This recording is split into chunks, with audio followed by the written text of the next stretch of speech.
Hi, welcome back to the second half of Session 7, CIA in the Third World.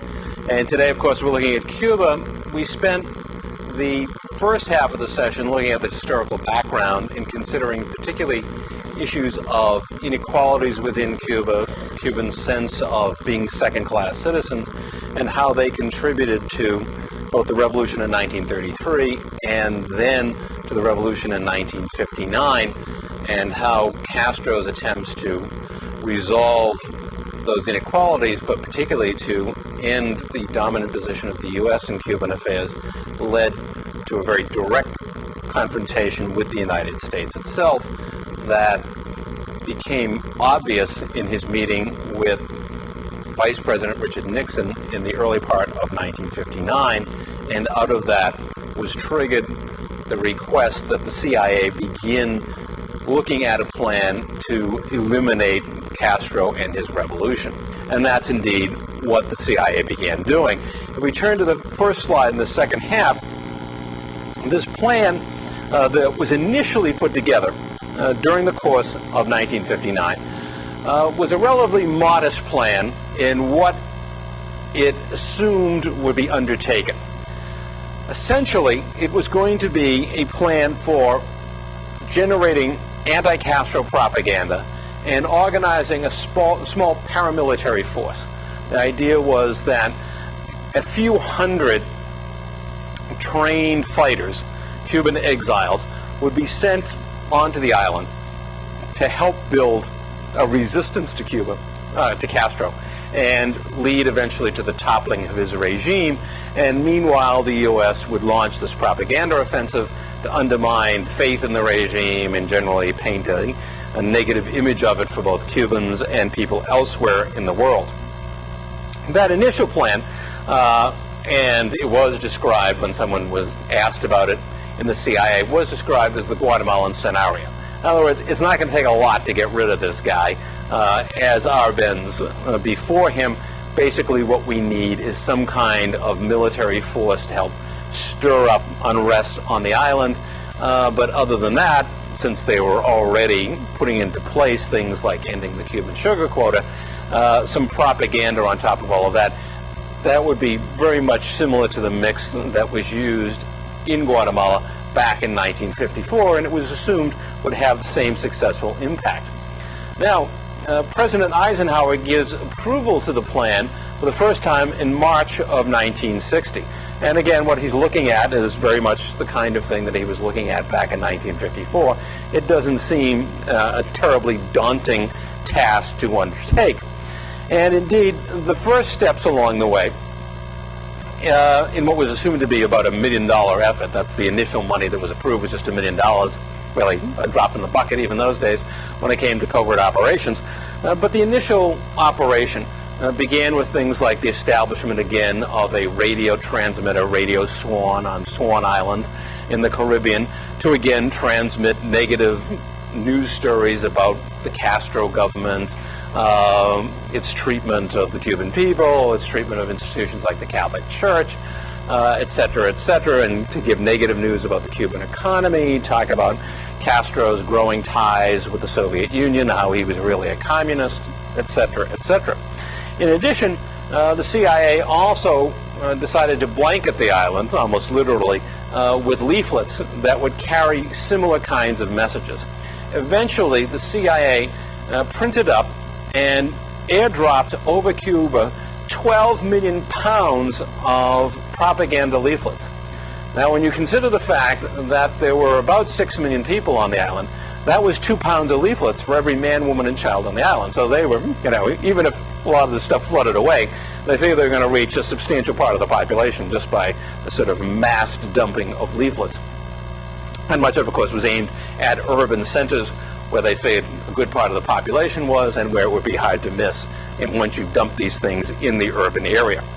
Another thing that the plan called for, and that was carried out at this time, was air and sea support for what existed in terms of an armed resistance to the Castro government.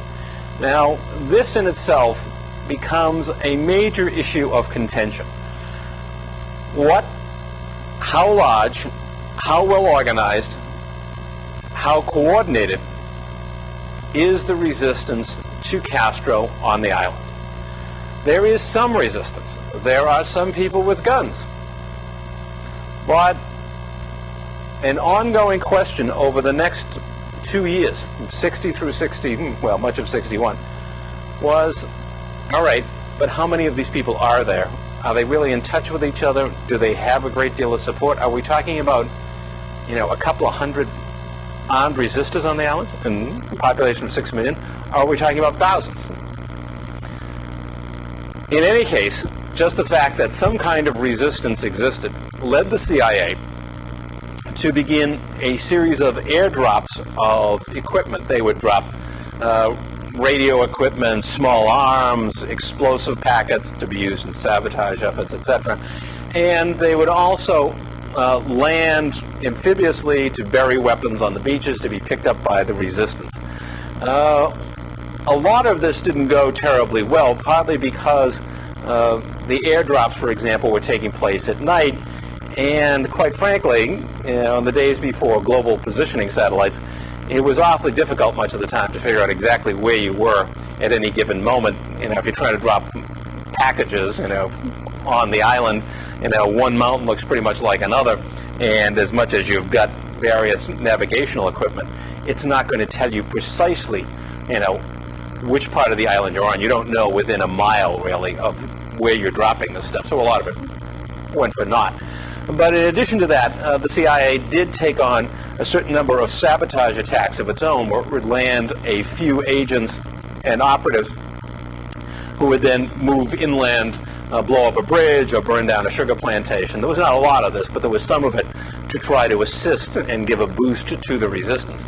But this issue of how much of a domestic resistance there was will persist throughout the operation itself.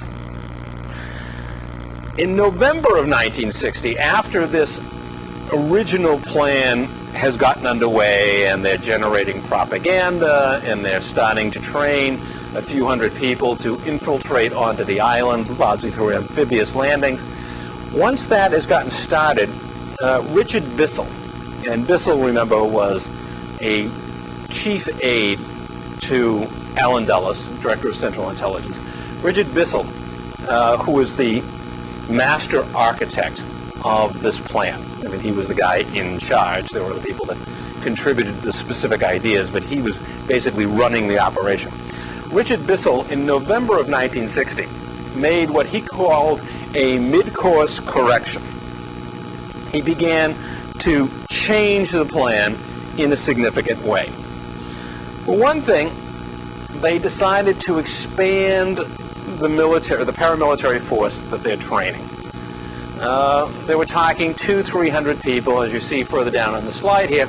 Now they're going to go to 750. And so they're basically doubling, at least, the size of the paramilitary force that they're training. Furthermore, they began shifting the type of training that the exiles got. These people have been recruited largely in Miami. They were young men who had fled Cuba in opposition to Castro. They began changing the training they were getting. The training that they were getting initially was in paramilitary activities, in guerrilla warfare. How to stage ambushes, this sort of thing, how to survive in the countryside. Now more of their training is of a conventional military nature. In other words, conventional combat, where you're an organized military force and you go out and attack an established position of the opposition. Not the kinds of hit-and-run sabotage activities that are typical of guerrillas. So it was a basic change in what these exiles were being trained to do. There was also an expansion of this military effort. 2 Central American countries were going to cooperate in this training. Guatemala, which of course the United States had rather close links to ever since the overthrow of Arbenz, agreed to provide bases for the training of troops, the people who would be part of this paramilitary force. So the soldiers, if you will, the exile soldiers, were going to be trained in Guatemala. Meanwhile, in Nicaragua, under the Somoza government, and the U.S. had been close to Somoza ever since the early 1930s. We talked about Somoza and Sandino and how Somoza assassinated Sandino. Well, this is his family that's running Nicaragua still. In 1959, 1960, they're going to provide air bases for the training of exiles who will be trained to pilot B-26 bombers. So obviously things are getting a little bigger than just, you don't need B-26 bombers to go in and land a couple of hundred troops on beachheads and then have them infiltrate into the countryside. This is obviously getting to be something larger than just the infiltration of a few hundred guerrilla fighters to assist the resistance. The formulation that the plan now takes is given the title Operation Trinidad. It is named in this case after a specific location, which is a little unusual, as I said before. Names like PB Success and so forth, and Operation Ajax, the Guatemalan and Iranian operations, they were deliberately given, meaningless titles, so if something was decoded, you wouldn't know what it meant. But Trinidad is a city on the south coast of Cuba, and that's in fact where these exiles were going to be landed under this plan. Because now the plan says that there'll be an exile force of about 750 trained fighters. They are going to be brought to the island to stage an amphibious invasion against the island near the city of Trinidad.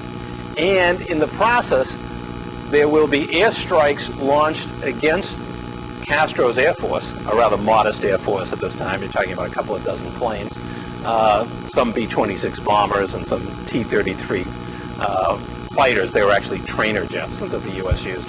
But it's a pretty small Air Force that Castro has. But in any case, the U.S., as part of this plan, the CIA as part of its plan, is now going to launch airstrikes to knock out as much of that Cuban Air Force as it can before the amphibious invasion. So we've come, you might say, light years from where the plan started when it was first formulated in the mid-months of 1959. Because then they were talking about, well, we'll throw a few hundred guys on a beach, not as an invasion, but for them simply to work their way into the countryside and begin fighting a guerrilla war. Now, there's a clear shift away from that strategy. Now we're talking about a mini amphibious invasion with 750 men, airstrikes, obviously some kind of naval support, you would assume at least. At least that would be the assumption. The key to this plan, as it is now conceived of, as it is now titled Operation Trinidad, is that this invasion, this amphibious invasion, and that's what it really is, will be a catalyst.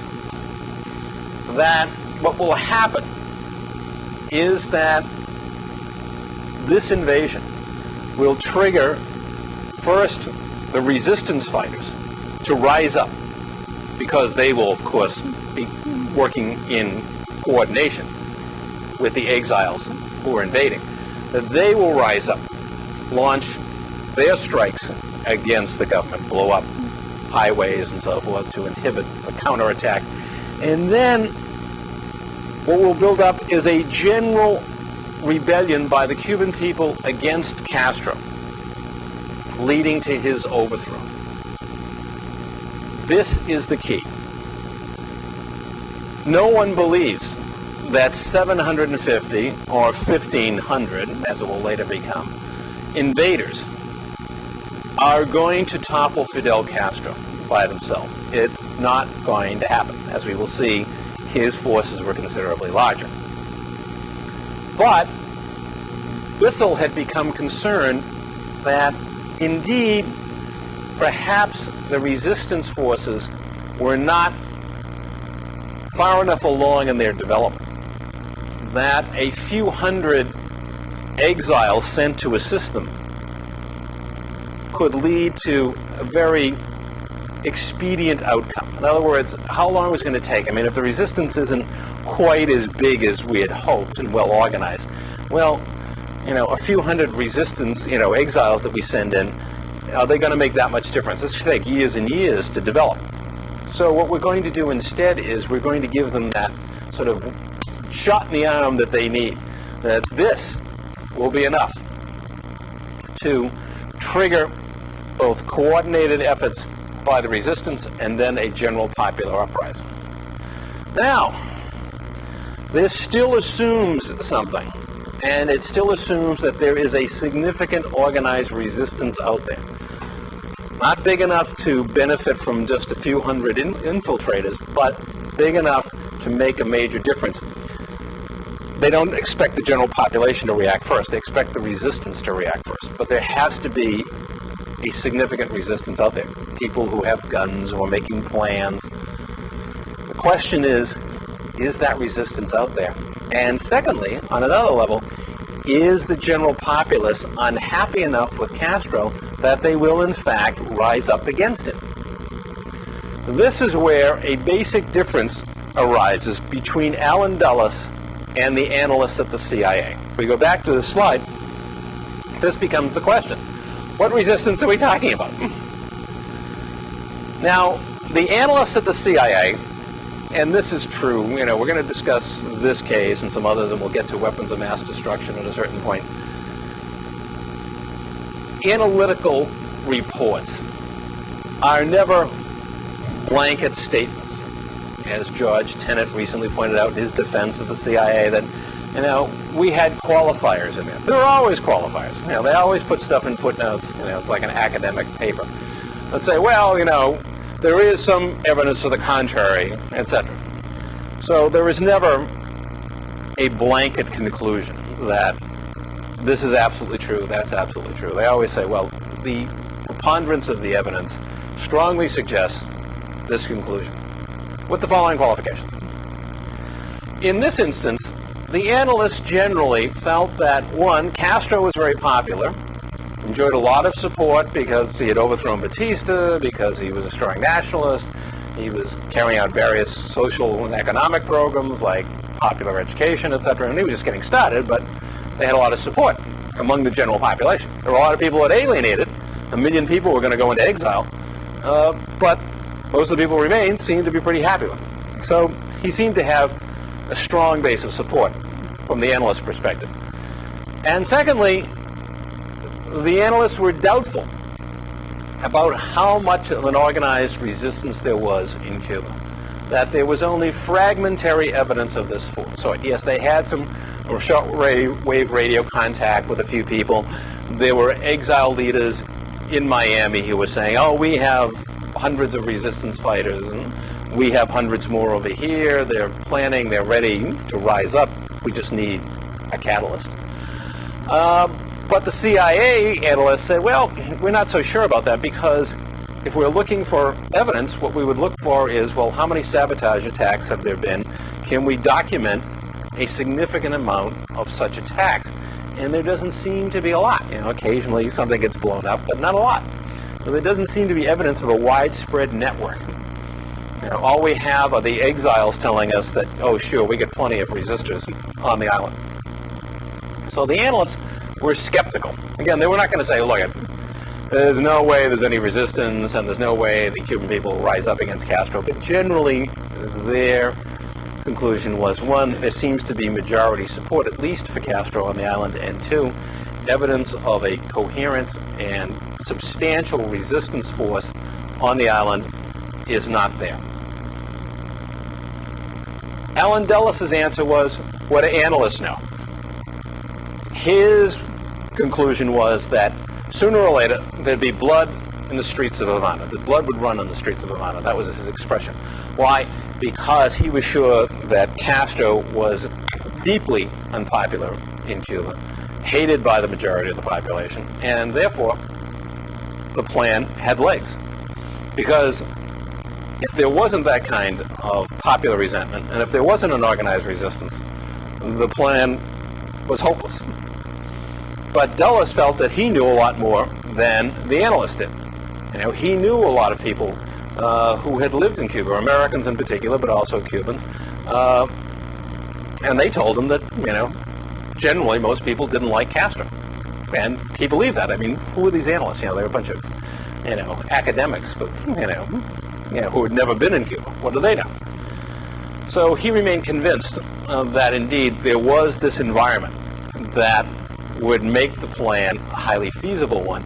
And of course, he overrode the analysts. They were not going to get in his way. He had long insulated covert operations from the analysts.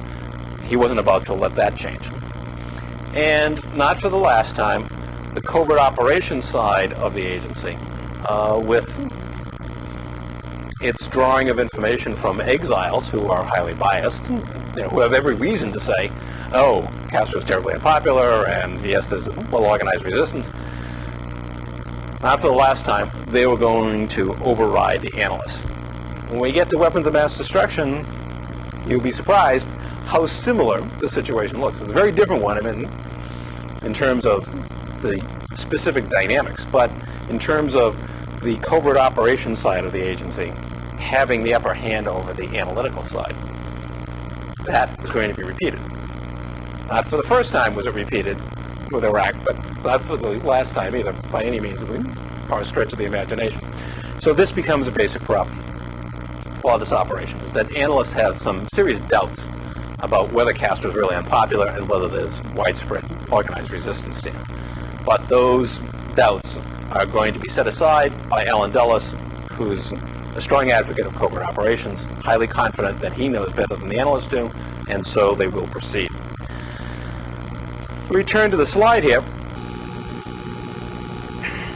Richard Bissell is well aware of the reports that Castro is not unpopular and that there's not a lot of organized resistance on the island. And he, unlike Dulles, doesn't suffer quite the same set of biases that Dulles does. He's aware that these analytical reports raise some serious questions about whether this is a viable option. I mean, maybe the analysts aren't 100% right, and maybe Dulles isn't either. But if the analysts are more right than wrong, this plan doesn't stand a chance. So he has reason to doubt the viability of this very operation that he is overseeing. And yet, he doesn't stop. He soldiers on. In fact, he's going to continue expanding the size of the operation.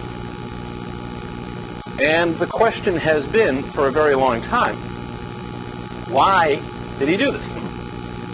Now, why would he continue when he knew that, at the very least, there had to be serious doubts? And if the analysts were anywhere near correct, then the plan was lost, because the plan counted first, last, and foremost on resistance rising up in a coordinated fashion and then a massive popular uprising. Yet he continues even in the face of serious doubts. And the answer is, we now know, many years later, is because he had another element in mind for this plan, the assassination trap. Bissell, with the approval, of course, of Dulles and others, had set in motion in August of 1960 a plan to assassinate Fidel Castro. And, of course, that would work with this plan, because even if organized resistance is minimal, even if there is not overwhelming popular opposition to Castro, if Castro were to be assassinated days, weeks, even maybe a month or two before the invasion, then they believe that the whole regime will be thrown into chaos. This is a very personalist government. I mean, Castro is the final say on everything. He decides how big the military be, what will happen over here, over there. He's constantly in motion around the island, deciding on this project, that project. Everything goes through him.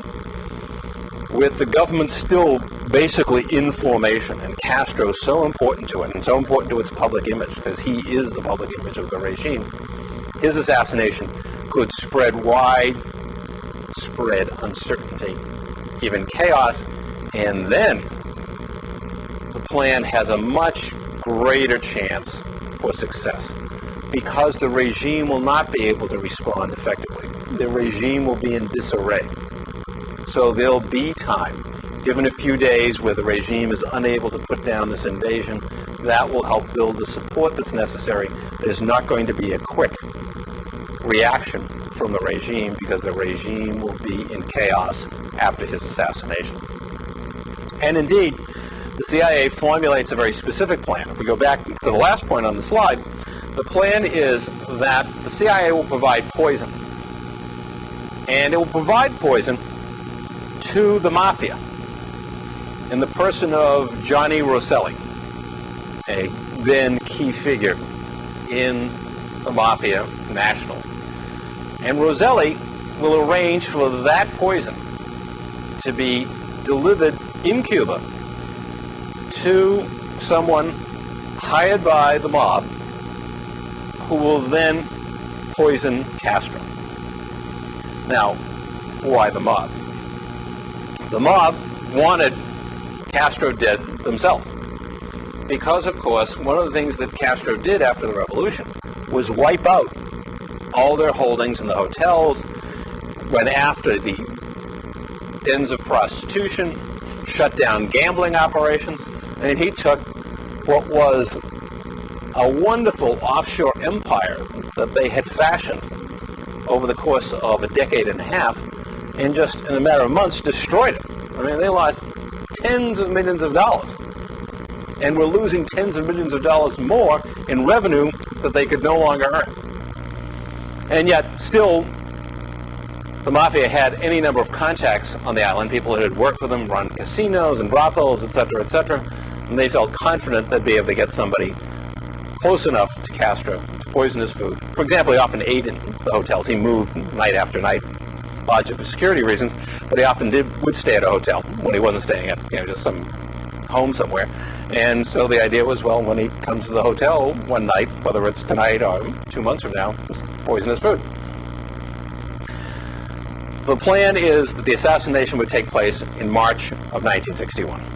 Now, the exact date of the invasion remained flexible almost until 2 weeks before the invasion took place, which is April 17th. They knew it was going to be sometime in March or April, and almost definitely not later than that, for reasons we'll see in a minute. So the idea was they were shooting for March for the assassination, so the invasion would take place at least within a couple of weeks of the assassination. The assassination never took place. So that extra quiver that Bissell thought he had for his bow to destabilize the regime never got fired. They were never able to get anybody close enough to Castro to poison. So Bissell has been building and building this invasion, but the idea that, well, even if we're wrong about resistance levels and popular dissatisfaction, the assassination will be the other element that we need to make it succeed. By the time it didn't succeed, the invasion is only a couple of weeks away. And Bissell is not about to pull the plug. In fact, probably no one could have pulled the plug at that stage, and we will see what happens, how the momentum builds for the plan. But this is why Bissell went on, even in the face of what were clearly serious doubts from the analytical community as to the possible success of this plan.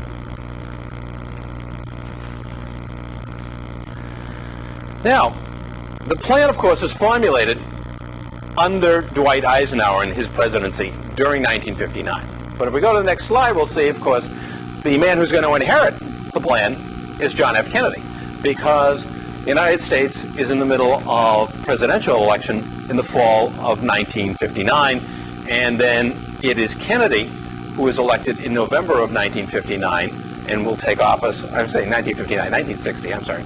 The fall of 1960 is the presidential election, and he's elected in November of 1960, and he's going to take office at the beginning of 1961. So the plan has been building, and it's up to Kennedy to decide what to do about it. Is he going to continue it? Kennedy had actually criticized the Eisenhower administration for not doing enough about Castro during the campaign, something that Nixon was gnashing his teeth over, because Nixon, of course, knew that the CIA was planning this operation, and he would have loved to say, you idiot, we're planning to get rid of this guy in just a few months. But he couldn't, because because it was a covert operation. Kennedy winds up winning the election, and then shortly after that, the briefing that he gets in December, he's told about the plan, among other things. I mean, it's not the only item on the intelligence briefing.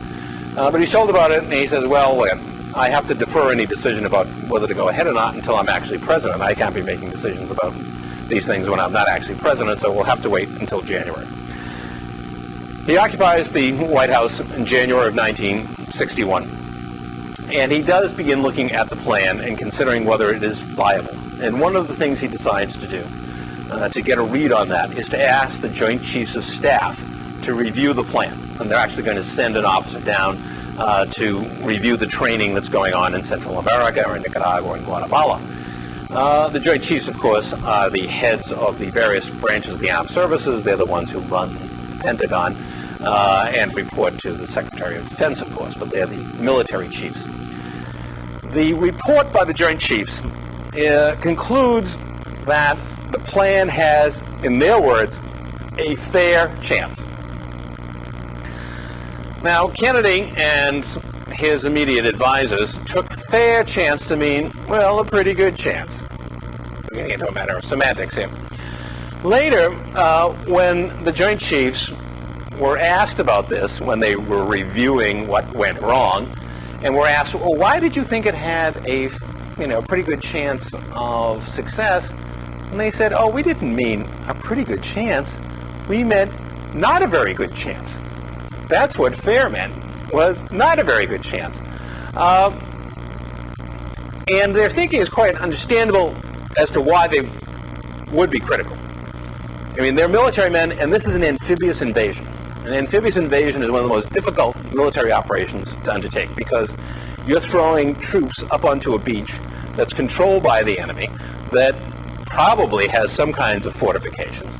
The enemy, has his supply lines right behind him, even if it's not fortified. He's got roads or railroads, etc., that he can send troops rushing down onto the beach to attack your invaders while they're still trying to get out of the water. So an amphibious invasion usually means, well, it's going to be big. You need lots of people to do it. This was not. Secondly, you need massive air support, not just, okay, we'll knock out some of the, enemy air force, but that will be there to provide air cover at the time that they're landing. Because if they don't have air cover, the enemy will send in his air support, and they'll just massacre the people on the beach. On top of that, you need naval support. You have to have ships standing offshore that are going to pummel that beachhead with shells before you land to soften it up, to get rid of as much of the enemy as they can. So all of this is an elaborate undertaking for an amphibious invasion, and the military is looking at this and saying, now they're taking 1,500 guys, and they're going to be brought in by freighters, and there's not going to be any immediate air support on the beach? Yeah, that's nuts. But they said fair because the tradition that had developed in the Eisenhower administration, partly because Allen Dulles had a lot of weight and his brother was Secretary of State, was that the military and the CIA, as much as they didn't like each other, sort of went their separate ways, and they try not to, essentially rattle each other's cages. Occasionally the CIA did have to turn to the military for specific, items, logistical items, support, equipment, for example, B-26 bombers. But the CIA and the military sort of kept their distance from each other and didn't interfere with each other. And the military in this case said, hey, all right, we'll say there's a fair chance if Allen Dulles wants to go off and do this, fine. But their own assessment of the military logic of the thing was that, it doesn't make a lot of sense militarily because if you're going to do something with an amphibious invasion, it better be on a large scale. So there, Kennedy gets advice, which is, in the end, misleading because of the way the Joint Chiefs chose to phrase it and the way Kennedy and his people chose to interpret it. Now, as I said, the force had now reached the size of 1,500 men. There were now 1,500 men being trained for the invasion force. 1,500, give or take a few. Kennedy has some problems with this operation. He's concerned about whether it can be a success, etc. And he is asking questions. One of the difficulties he has in coming to a conclusion about whether to cancel this thing or go ahead as he said later, if we go back to the slide, is that he was dealing with a legend. Allen Dulles, famed OSS operative against the Nazis, director of Central Intelligence since 1952, successfully pulled off the operations in Iran, Guatemala, and then all kinds of spying operations that the CIA is conducting. The CIA is considered a can-do agency. And Kennedy said, what do you say to a legend?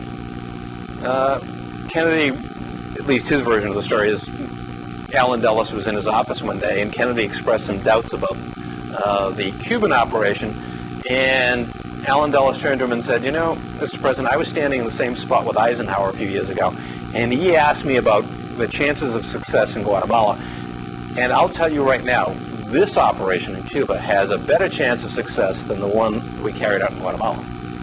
So what do you say to the guy? He's the expert in covert operations, right? But he doesn't know what he's talking about? Another problem was this, that if they were going to do anything, they had to move relatively quickly. It was believed that by June of 1961, Castro would be taking receipt of new MiG fighters from the Soviet Union, where Cuban pilots were being trained.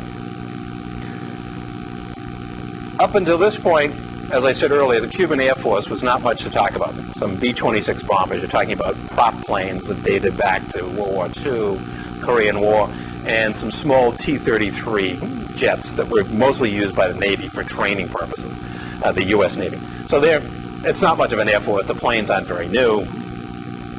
But if they get modern jet fighters, then suddenly the idea that the U.S. can knock out, or the CIA can knock out the Cuban Air Force is pretty much canceled. And even the CIA doubts whether they could pull off the operation after that. That would probably almost certainly kill it. So there's a certain time urgency here that, we can't sit on our hands for the next 4 or 5 months deciding. Either we go in the next couple of months, meaning March, April, or we might as well forget about it. Because once those planes are there, it would take the U.S. Air Force going in directly for this thing to succeed. The other problem that I list on the slide here is what Dulles called the disposal problem. The way he put it to Kennedy was this: that, look, if you want to cancel the plan, fine. Meanwhile, we got 1,500 young Cuban exiles who are armed to the teeth, that were trained in guerrilla tactics, sitting in Guatemala. Who's going to go down and tell them the plan is off? Go home. For all we know, they'll shoot the guy that goes to tell them, and even if they surrender and go home peacefully, it'll be all over the country in a few weeks. They'll go home to, a growing Miami Cuban exile community and say, look, the United States trained us, we're ready to invade, we're going to overthrow Castro, and then they walked away from the plan at the last minute. So how can you do this? One, there's a real chance of violence, and even if there isn't, how are you going to keep this quiet? You'll look like a fool, but, you had this chance to get rid of Castro, and then you walked away from it. You betrayed these Cubans, whom you had trained and prepared to liberate their homeland. So the issue of momentum now comes into play. Can anybody stop this vehicle that is now rolling down this hill faster and faster? There seem to be these reasons that argue, well, it's going to be pretty difficult to put on the brakes now. That is not to say that everybody in the administration was foursquare behind this plan. There were a number of doubters, 2 of them particularly prominent people. One of them was a man named Adlai Stevenson. Adlai Stevenson was, until Kennedy's election, the most prominent, the best known Democratic politician in the United States. He had run unsuccessfully for president twice against Dwight Eisenhower. And he had only grudgingly accepted the fact that Kennedy was the party's nominee and then had won the election. He was not close to Kennedy. And Kennedy, feeling that he needed to essentially mend fences, particularly with the Stevenson Democrats, had appointed Adlai Stevenson as the U.S. ambassador to the United Nations. And it was an appropriate position for him. He was a very bright man, a real intellectual. Some say too intellectual to be president. But in any case, it was a fitting appointment. And Kennedy felt that given that past with Stevenson, and the fact that Stevenson was the U.S. ambassador, and the fact that Cuba was pressing a case in the United Nations for a hearing on its claim that the United States was trying to subvert its government, that given all those factors, Stevenson had to be warned in advance of what was going to happen in Cuba. So Kennedy sends a couple of his aides up to talk to the ambassador in New York, and Stevenson says, well, I wouldn't do it, but it's Kennedy's show, and I'm telling you this. Under no circumstances is this thing to start before the UN Assembly is over for the year. That would be near the end of April. Because, of course, Stevenson doesn't want to be defending the United States against these Cuban charges in the middle of the CIA operation to overthrow Castro. He says, in addition to that, under no circumstances are you to let anybody involve the U.S. military in any way, because that would be a disaster. Because then, if that gets out, it'll be obvious that we did it, and the world will condemn us. And, well, neither one of those things was going to, neither one of those commitments was going to be kept by Kennedy, because some people would leave from the U.S., as we will see. And beyond that, the operation started right in the middle of this whole complaint by the Cubans about the United States trying to overthrow their government. But Stevenson had expressed his reservations all about the plan. More significant, a U.S. Senator, if we go back to the slide here, J. William Fulbright, also had concerns. If we go back to the slide for a minute, just so you folks can see the name. There you go. J. William Fulbright is a U.S. Senator. He is the chairman of the Senate Foreign Relations Committee. He is considered the expert in Congress on U.S. foreign relations, if you've ever heard of the Fulbright Center, the Fulbright Scholarships, etc., all to do with foreign relations, all based on J. William Fulbright. Fulbright learned about aspects of the plan. He didn't learn it from a briefing from the CIA, because the CIA still didn't tell Congress very much. He learned it mostly from reading newspapers and magazines. As we'll see, there were certain leaks of information. Not really leaks, I shouldn't even call them that.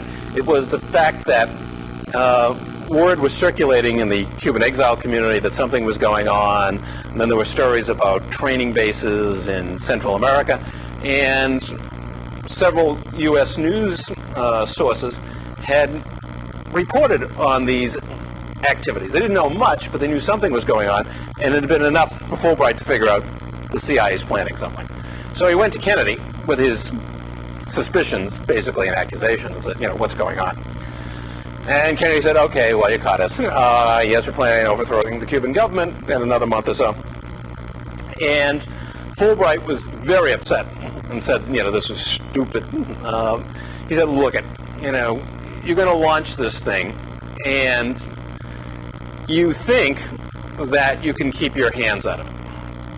But suppose when they get there, assuming it's not a disaster to begin with, that what you get is not the toppling of the government, but a civil war, pitting the exiles and some resistance groups against the government, and it drags on. Do you think for a minute that you're not going to wind up sending probably hundreds of thousands of U.S. troops to Cuba to restore order?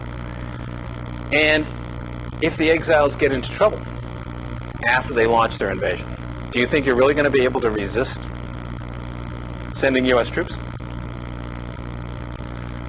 And finally, do you really think people are going to believe in the end that this wasn't a U.S. operation? They're going to believe that it is a U.S. operation. They're going to know it. And they're going to blame us. They're going to look at us because we, of course, have been attacking the Soviet Union. They went after Eastern European countries and have occupied them. They have suppressed the Hungarian rebellion that occurred back in 1957. And, of course, we have denounced them for their oppression of small countries in their sphere of influence. What do you think is going to happen to us when they find out in the world public opinion that we did this? So for all these reasons, Fulbright's opposed. Kennedy says, well, gee, those are some good arguments. I'll tell you what. I'm going to hold a meeting of all the top people in my administration involved with this Cuban operation. And that was going to include Allen Dulles and the Secretary of State and the Secretary of Defense, Robert McNamara, everybody that was a key figure in all of this. And I want you to have a free forum to address your concerns to them. So Fulbright came to the meeting with all of these key figures in the administration, and he laid out his case against the operation. And then Kennedy looked around the room, and he said, all right, after hearing this, how many of you are now opposed to the operation? Raise your hand. Nobody raised their hand. Because, of course, the thing had 2 years of momentum going. Allen Dulles was there. Kennedy had never said he opposed the operation.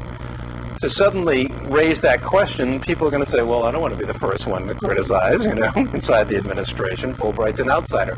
Now, if Kennedy had said, well, let's talk about each of these points and see what people think, that would have given people an opening. Say, well, gee, I think we do have to consider this.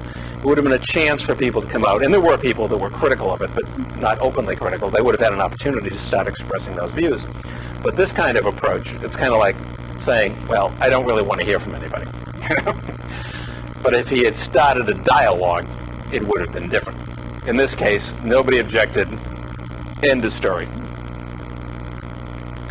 However, Kennedy still has his concerns, and he is going to limit the operation or have it reconfigured in certain ways. And if we go to the next slide, we'll see what those limitations are.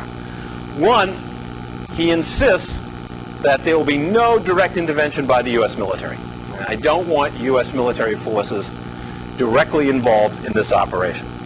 Now, in fact, they won't keep to that in one, or they'll attempt to violate that, as we will see later. But for the most part, this was going to be true. The U.S. Navy would escort the Cuban-owned freighters that would bring the exiles to the landing point, but they were going to leave them offshore. They were not going to come in. They were not going to provide naval support for the invasion.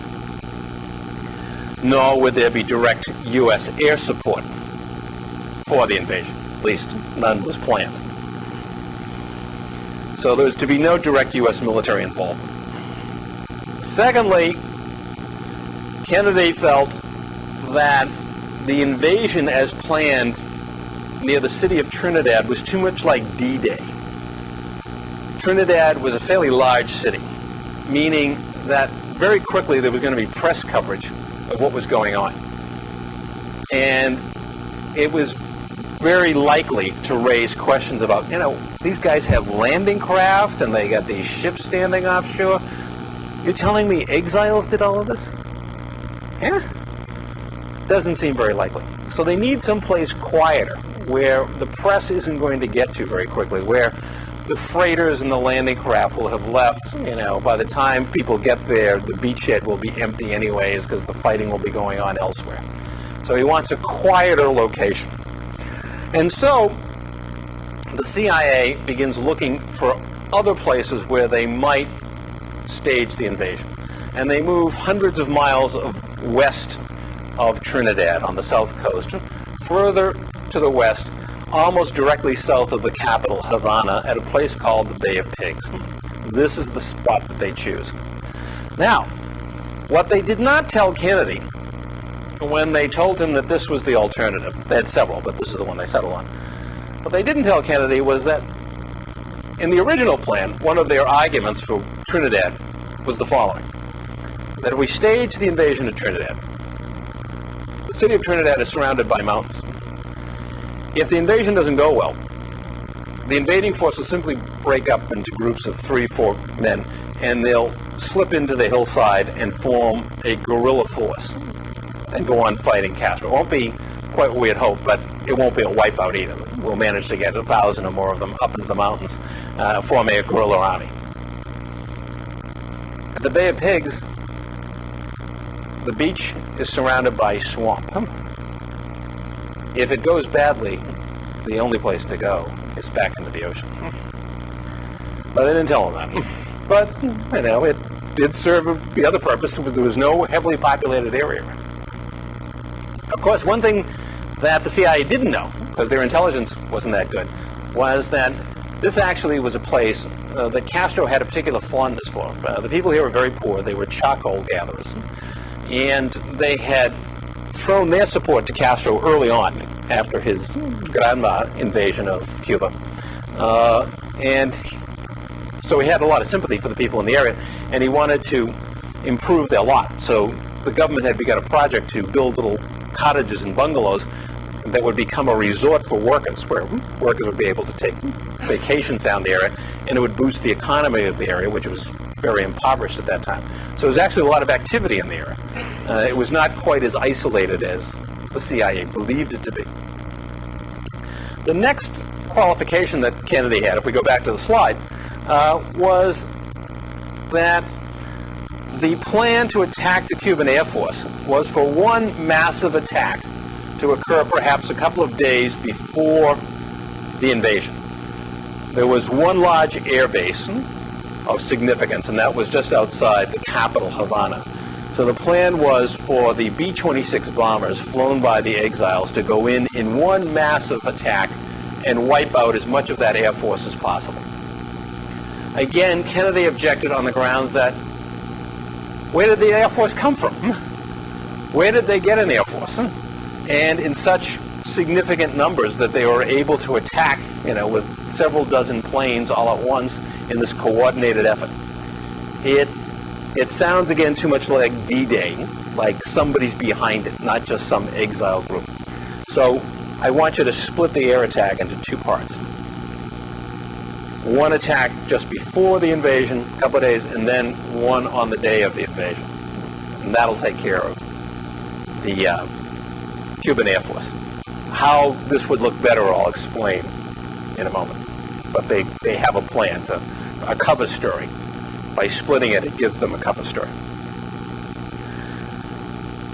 One other problem that they faced, this wasn't something that Kennedy put a limitation on them on, but the fact was that, of course, the element of surprise was extremely important in this plan. And Kennedy might well have asked, after Fulbright came to him, who doesn't know about it? Because the New York Times, Newsweek were reporting on these exiles training in Central America, or on stories about Cuban exiles being recruited, etc. And they didn't know a specific plan was in place and it was specifically backed by the CIA to invade.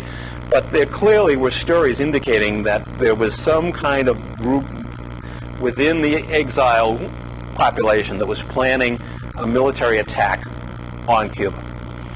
So the element of surprise was fast slipping away. And indeed, when we look at the next slide, we'll see that Castro was on alert. I mean, the past efforts to support the resistance and small bands that had been attacking Cuba, directed by the CIA, clearly led him to believe that the U.S. was going to do something to him. And he wasn't sure what it was. The most likely possibility, he thought, was an all-out military invasion by the United States. But he knew, he was sure at least, he felt, even though he didn't know for sure, but he strongly believed that the U.S. was going to plan something to try to get rid of his government. At this time, Castro had a substantial military force. It wasn't well armed, but it was substantial in size. His army numbered about 32,000, and these were essentially the troops that had fought with him or joined him shortly after he had taken power. So these were his loyalists. The old Cuban army had simply been abolished. So, there's no question of loyalty of the army, because the army is a creation of the revolution. And furthermore, he's added to that 200,000 militiamen. So all around the island, there are people who are part of what we would call the National Guard or the Army Reserve today. And he has sent thousands of the militiamen out each night to patrol the beaches of Cuba, looking for any sign of attack or problems. So there is this alert, and militia troops are out there. Again, they're not well armed, but they're out there looking for trouble, for signs of trouble. Furthermore, he's instructed the pilots in the Cuban Air Force to sleep beside their planes out on the tarmac. In case there should be an attack, if they can get any kind of warning, and they should have at least a few minutes warning based on radar, the pilots can scramble into the planes and get them up into the air, and most of the planes would be off the ground before the attackers can reach the airbase. As his concern about a possible invasion increases, he also begins rounding up people who are known opponents of the regime, particularly people who have been known to take up arms against the government, the resistance. So thousands of these people are going to be incarcerated at least until the danger has passed. So this is a regime on the alert. This is a regime doing everything it can to survive against what is still an uncertain attack. The actual attack begins on April 15th with the first airstrike. A group of exile planes takes off from Nicaragua, B-26 bombers, flying eastward to Havana to attack the airbase there. Now, as the planes are flying from Nicaragua to Cuba, one of them diverts north and flies to Miami. That plane is bearing the insignia of the Cuban Air Force. And the pilot lands at Miami's International Airport, gets out of the plane, and surrenders. He says, "I'm a mutineer from the Cuban Air Force. I and my colleagues mutinied today, and we took off from our airbase, and then before flying to Miami, don't know where the others are at the moment, but before we headed for Miami, we attacked our own airbase because we're anti-Castro." So this is to be the cover story, that this first air attack was actually launched by mutineers within the Cuban Air Force. Problem is, it starts to come unstuck almost immediately. Reporters surround the plane. They notice, for example, that the bomb bay doors are almost rusted shut on this B-26 bomber. It hasn't been used for bombing attacks. It was one of the most decrepit planes that the exiles had, and that's why they were willing to send it off to Miami and not use it in an attack, because it wasn't in very good shape anyways. Furthermore, it's got some bullet holes in it, but the reporters also noticed that very small caliber rounds have made these holes. They obviously weren't from machine guns. This was somebody firing a handgun, you know. Who had a handgun that could hit a B-26 bomber? One of the people there happens to be an expert on the Cuban Air Force. And he notices that this B-26 bomber has a metal nose. The metal nose was on the old model B-26s. All of the Cuban Air Force B-26 bombers had plastic noses. So immediately questions are raised about this guy and where he really came from, and people immediately doubt this story. So even within the first 24 hours after the air attack, people are raising questions about what's really going on here, you know, who is this mutineer, where did he come from? Before dawn on April 17th, the invasion force arrives off the Bay of Pigs, and the troops begin unloading, boats bringing them in onto the shore. However, in anticipation of putting the troops on shore with their amphibious vehicles, a group of frogmen had gone in to lay underwater lights to assist. One of the lights accidentally triggered early. Militiamen on the shore saw the light, ran down, and a firefight ensued before the first invaders got to the beach. Several of the militiamen fled the beach, ran back to their hut, and put in a call alerting their superiors to the fact that something was going on at the Bay of Pigs. Within a few minutes, Castro was being awakened in Havana to tell him something was going on. Meanwhile, the exiles are loading onto the beach, bringing their supplies on. Castro, in response to this apparent problem at the Bay of Pigs, calls a friend of his who fought with him in the revolution and who happens to live just a few miles from the beachhead. He's not sure what's going on. I mean, this could be an American invasion, could be just a feint to make him throw troops down there, and then the Americans will show up, on the other end of the island. So he wants to find out what's going on. So he calls this friend of his and says, "Will you go down to the beach and find out what's happening?" It's a very sophisticated system. So the guy gets in his car and he starts driving down to the beach. But before he gets to the beach, he stops at the militia headquarters and picks up a bazooka, throws it in the car so he can take it with him. So he gets down to the beach, and by God, there's all these guys getting off amphibious vehicles. So he pulls out the bazooka, puts it on the hood of the car, fires a couple of rounds, jumps back in the car, and drives back to the militia headquarters and calls Castro and says, "Well, it's real, there's hundreds of guys out there on the beach. I don't know how big it is, but it's at least hundreds of people in an amphibious invasion." So Castro starts 10,000 troops heading down this one narrow highway to the Bay of Pigs to meet the invaders. So within a couple of hours after the first invaders hit the beachhead, the Cuban government already has troops pouring down towards that beachhead to encounter them at the Bay of Pigs. Just after sunrise, Cuban fighters appear over the beach. The exiles, when they had launched the first airstrike, had reported massive destruction. But they were wrong. They damaged few planes. Castro only had a couple of dozen, but only 2 or 3 were seriously damaged. As a result, most of those planes are still quite flyable, and although these are not very large fighter jets, the exile invaders have no protection from an airstrike, so they're being strafed as they come onto the beach. Meanwhile, the second airstrike is supposed to take place as the invasion is unfolding. The explanation here, the cover story, was going to be, well, you see, what happened is right after the invaders hit the beach, they captured an air base, and they took those planes, flew them up to Havana, and attacked the Cuban Air Force. Which is ridiculous, because, you had the right pilots in place and you found them. But at least it was a story. So the second airstrike is to take place on this morning of the invasion.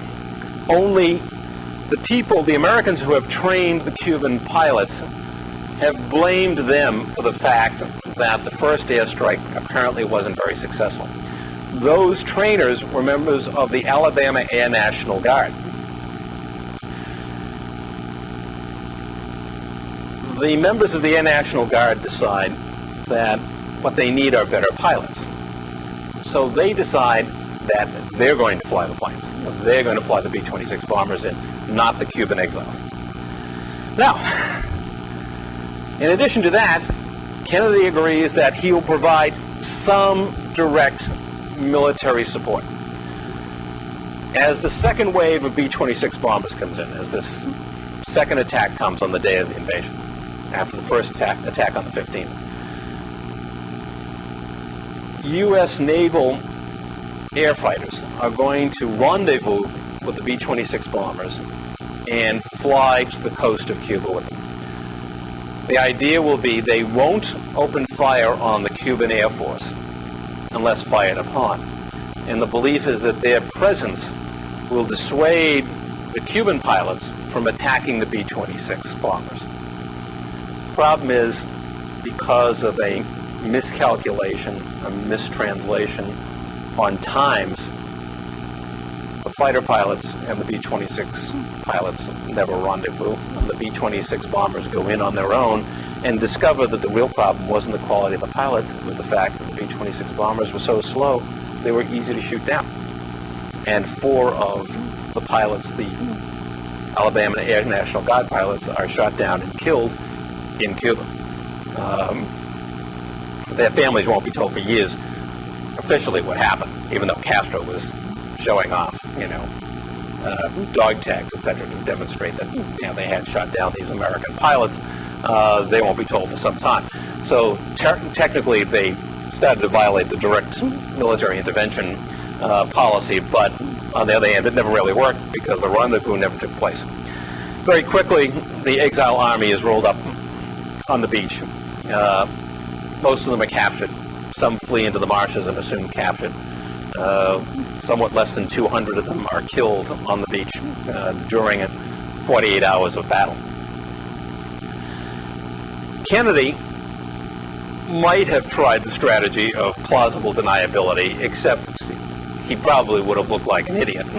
To think that this massive operation took place for the president to say, "Oh, I didn't intend him to go that far." It's like, how? You're kidding me. So it was a little difficult to deny it. So he did the opposite. He embraced it and said, I authorized this. This was a heroic effort to liberate the people of Cuba from the communist tyranny of Fidel Castro, etc., etc. And his popularity ratings bounced right back despite the failure, because people thought, wow, he's a gutsy guy. He did what he felt he had to do. Now, when we're talking about the history of the CIA, I talked about the fact that a commission is set up under Maxwell Taylor, U.S. general and friend of Kennedy's, that reviews what happened and recommends a different style of director in the future. But there's another report, top secret, generated within the CIA about what went wrong.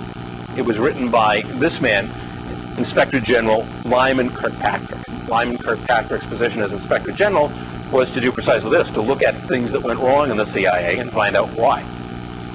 And it is his report that provides, and it's only been published a few years ago, the sort of final word on the internal assessment, at least from his perspective. Though I must say that, as this comment at the beginning of this slide says, failure may be an orphan, but has lots of adoptive parents. In other words, nobody wants to hold themselves responsible for the failure. But there's all kinds of people who are willing to come in and say, well, I know why the damn thing failed. And in fact, this operation has been the subject of all kinds of analyses. It's used as a case study in business schools. It's used as a case study in public policy programs, etc. In other words, how not to do something. Because it is, you have, as David Halberstam once said, the best and the brightest, these brilliant people in the Kennedy administration, this experienced covert operations chief in Alan Dulles and then Richard Bissell, and yet what do they come up with from their joint effort is catastrophe. Why? So there have been a lot of explanations. One is the argument, people in management often have used this analysis, of a yes man environment. Particularly Kennedy's style when Fulbright comes to talk to his advisors, and Kennedy says, well, give me an upper, how many people oppose the operation now? That is the worst thing to do, because of course there tends to be in any group sort of a herd mentality. You don't want to stick your nose out, right? You don't want to be the first to stick your hand up. If he had done it a different way and encouraged discussion, something different might have happened. So one argument is it's a management problem. It's a failure to encourage open discussion and debate and challenges. Another argument that's been used is that, well, Kennedy undercut the plan. Once he starts snipping away at it, Bissell, among others, has used this argument. That once he started splitting the airstrike and telling us we had to move the thing, well, that's why it failed. He just put too many restrictions on this plan to allow it to succeed. In that regard, I have to say that what Kennedy did was cosmetic. The basic essence of the plan was really not affected. There was never any part of the plan that ever called for direct U.S. military involvement. I'm sure Bissell and Dulles would have been glad to demand it if Kennedy hadn't imposed this restriction, but they never planned on using it from the beginning. So what he did was largely cosmetic. Another criticism that came from the military early on, as we saw with the Joint Chiefs, and was certainly repeated later, was you can't possibly launch an amphibious invasion successfully on such a small scale. You're talking 1,500 men, a few planes, you don't have any direct air cover at the beachhead, you don't have any naval bombardment during the invasion. This is never going to work based on basic military tactics. Just couldn't work.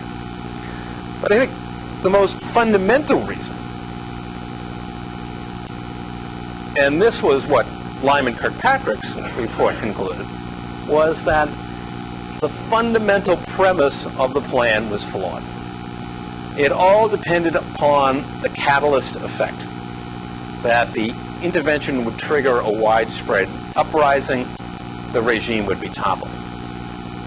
Even Bissell began to have doubts, but he thought he still had that ace in the hole assassination that would still create enough chaos to allow the invasion to work. But the reality is, when Dulles dismissed the analysts' reports, when he insisted that indeed there would be a popular uprising, its fate was largely sealed because it was based on a false premise, on an unwillingness to accept serious questions raised by the analytical people. If there was not going to be a massive uprising, this thing had no chance. You might as well just say, okay, well, we'll go ahead with an all-out U.S. military invasion. As I say here, it would have been helpful. This isn't in Kirkpatrick's report, but from a historical perspective, it's like, has any of you ever heard of Cisco Lopez? He tried the same thing 100 years before, with the same result. That people weren't going to come rushing out of their houses and, take up arms against the regime. And therefore, if that wasn't going to happen, this whole plan was doomed from the beginning. Even if you had had a single massive airstrike at the start, there was never any hint of widespread uprising. There was never a peep out of the so-called resistance, because there were few of them to begin with, and most of them had been arrested before the invaders ever showed up. The plan was doomed because of this basic flawed assumption. Now, if we look at, in the more traditional way that I've been using up to now, aside from, the plan is bad, it's got a fatal flaw, these other factors essentially weighed in against it. If the other two cases showed serious weaknesses in the regime that made them susceptible to covert operations, here the factors weigh in the other direction. Political participation was very high. Cuba had just had a revolution. They'd just overthrown a dictatorship. The regime was drawing 200,000 people into participation as citizen soldiers in the militia. It was involved with the population, giving them health care and education, drawing them into the system. So political participation is high. Political support. The analysts in the CIA certainly believed, as did other nonpartisan sources, that Castro had a very high level of support. Estimates at the time were anywhere 65 to 70%, although there was no, public polling being done at the time. The other thing is, those who are opposed are fleeing. They're going into exile. So they're disappearing of their own volition. So political support is very high. Coherence of the state. And just look at the military. The military is not going to revolt against Castro. They're Castro's people. This army was created out of the revolution. The old Batista army is gone, kaput. These people are entirely loyal to him and to the revolution. So you're not going to be able to split apart of the state. There's not that kind of division. The state is controlled by the revolutionaries. Economic conditions, there are problems with the U.S. sugar embargo and so forth, but they're selling sugar to the Soviet Union that's giving them economic and military aid at this point. So things aren't great. They're not really terribly bad. And in fact, for most people, because of rationing and land reform, they're getting more in the short term than they've ever gotten out of the system before. That's how most people are benefiting directly at this point. The economy is going to have lots of problems down the road, but at this point, most people would say, well, I'm better off now than I was 2 years ago, if we're holding an election. As far as openness, to what extent is there a security system to defend the regime? They get militiamen all over the place, all along the beaches, pilots sleeping under planes, arresting internal dissidents. This is not a regime that's saying, oh, God, can we really control this? The Americans have broken diplomatic relations. They're not going to be able to send CIA officers there as diplomats and to try to stir revolt. All of those conditions weigh in favor of the regime and the failure of the CIA intervention. As far as U.S. domestic conditions, that weighs in favor of the intervention. They were able to put this whole thing in operation. They didn't even have to tell J. William Fulbright, the chair of the Senate Foreign Relations Committee, etc. So domestic conditions haven't changed very much. Still the Cold War, still unanimity there, but all these other conditions are weighing against it. And then finally, CIA planning and execution. Well, the biggest thing is they created a plan that was based on a fundamentally flawed premise that doomed the operation from the beginning. To sum it all up, the historical crisis, Cubans' sense of being second-class citizens, both under the Spanish and the Americans, their resentment of American economic domination and American interference in their affairs. A strong demand made clear in the 1933 revolution that there was gross economic inequalities in Cuba and that people wanted those to be resolved. Castro builds on Cuban nationalism and that demand for social and economic justice. U.S. motivations? Pretty basic. $1 billion in U.S. investment going up the tubes, and Cuba is still strategically important. And no, it's not Germany, France, or England that might take it, but now the Soviets may have a significant role there. You've got U.S. economic interests and strategic interests on the line. Ideological? Yeah, Castro declared himself a communist, but a year after the Bay of Pigs. The two keys were economics and strategic issues. Not England, not France, not Germany, but the Soviet Union might come to dominate Cuba and have an important role in the Caribbean. Tactics? The whole range. Propaganda, paramilitary, you name it. They threw in the whole ball of wax on this one. And finally, the outcome? Overwhelmingly, internal conditions weigh against success, as does CIA planning, which was fundamentally flawed because Dulles refused to take into serious consideration the findings of his own analysts. Next time, we're going to look at another intervention that in the Congo, contemporaneous with this one.